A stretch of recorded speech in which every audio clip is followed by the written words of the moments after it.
Inilabas na muna ng pamilya Platilla ng Santa Cruz, Iriga City ang lahat ng gamit sa kanilang bahay isang araw matapos ang pananalasa ni Bagyong Rolly sa probinsya. Nabasa kasi ang mga ito matapos matuklap ang kanilang bubong.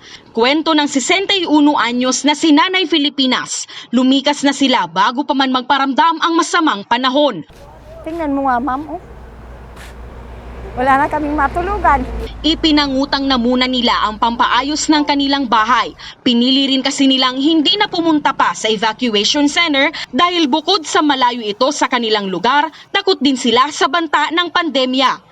Nasira rin ang mga pananim ng kanyang kapitbahay na si Nympha.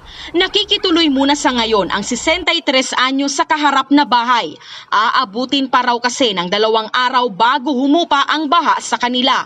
Pero naman po may relief ang government saka ang barangay. Nakalbo naman ang makahoy na porsyong ito sa Barangay San Pedro. Napadapa ang mga puno sa kalsada na agad namang pinagtulungan alisin ng mga residente at opisyal ng lugar. Sira-sira rin ang ilang bahay.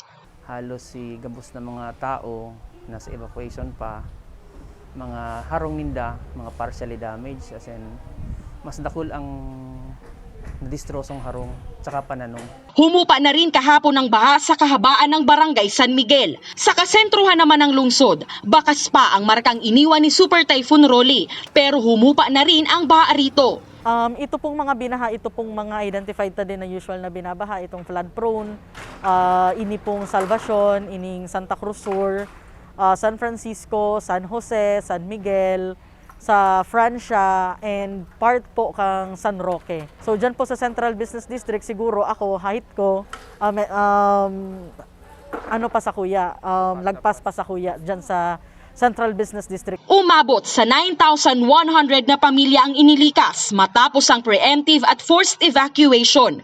Binuksan ang mga paaralan at ilang simbahan sa lungsod. Sa uling tala ng City Social Welfare and Development Office, umabot na sa 19 na barangay ang nabigyan ng relief goods. Enough ang goods natin for the evacuees. Kasi po, binibigyan lang po natin yung na-displaced na families. So although po, nagsasabi ang mga tao, not naman po kami na daanan ng bagyo, pero mas iba po yung discomforts ng nag-alis ka sa sarili mong tahanan kasi hindi safe yung nalalagyan mo. Pinuri naman ng LGU ang kooperasyon ng mga Irigenyo. Sa muli, 0 casualty ang lungsod. Very thankful ako sa mga Irigenyo dahil once na nag-issue na si Mayor ng memorandum na preemptive and forced evacuation, and nagduban na ang satuyang mga team, mayo naman pong resistance. Puspusa na ang clearing operations ng Casureco 3 sa nasasakupang lugar upang agad na maibalik ang supply ng kuryente.